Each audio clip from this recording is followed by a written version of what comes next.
Hey guys, I just wanted to give you a quick tutorial on how to use SSH. This is something you're going to be using throughout ELEC 326 in order to put your code up on a Linux server, compile it, and then test its functionality.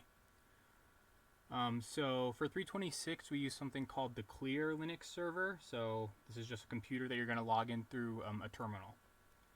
So in order to log in, you type this command. You do SSH, and then you do your net ID, and then you say @ssh.clear.rice.edu. So you're going to go ahead and hit enter.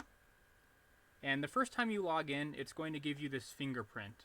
And this fingerprint's a security measure, and you're going to have to accept it. So I'm going to type yes. And then it's going to prompt me for my password. So I'm going to type in my net ID password. And I'm going to hit enter. So if you notice there, it did not type in any characters. This is again a security measure so people can't see how long your password is. So a lot of people had issues with that last year. They thought the server was broken, but no. Linux servers just don't show when you type in passwords. So once you're logged in, you'll be in a Linux computer and you can do all the commands that bash normally offers, like ls, change dir, make dir, etc.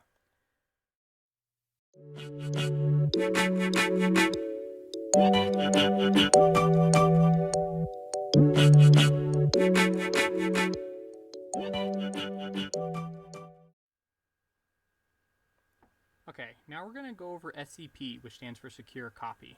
This is how you're going to copy your Verilog files from your local machine over to the Clear server in order to test them. So on the left-hand side, I'm logged into the Clear server. We know it's the Clear server because it has this name Opal. That's one of the names of the computers. Some of the other ones are called Onyx, I think is the name, and other different gems and minerals. On the right-hand side, we have my local machine, which I'm calling Duncan Fedora. And I have a text file I want to copy. So if we list all the files in my directory, we have this test.txt that I want to copy over. So in order to copy using Secure Copy, we need to know both the from destination, where we're grabbing the file from, and the to destination, where we're trying to copy to. So we type SCP, and then the first thing we're going to do is we're going to type in the directory of where we're grabbing the file we want to copy. So in this case, it's /home/duncan/test.txt.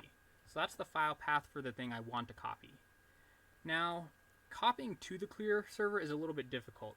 The first thing you do is you type your net ID and then @ssh.clear.rice.edu, just as if you were trying to log into the computer.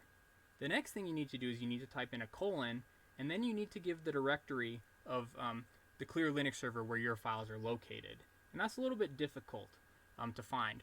So when you're logged into the Clear Linux server, to figure out the actual file path you need to save to, you can type in the command pwd, which stands for print working directory. So as you can see here, it's returned /storagehome/d/drs3. So that's the location of my file. As you can see here, I've already tested this once. So if I do /storage-home/d/drs3, it's going to copy it. So I'm going to go ahead and hit enter. And again, it's going to ask me for my password. We don't want random people randomly copying files to computers on the network. I'm just going to wait a little bit, and then you can see that it's successfully completed 100% at 0.5 kilobits per second. So now if we go over and we type ls listing all the files within our Clear server, we'll actually see test.txt available. So that's how you're going to copy your files over. Use Secure Copy, know where you're sending the copy from, and then where you're trying to copy to, and you should be fine.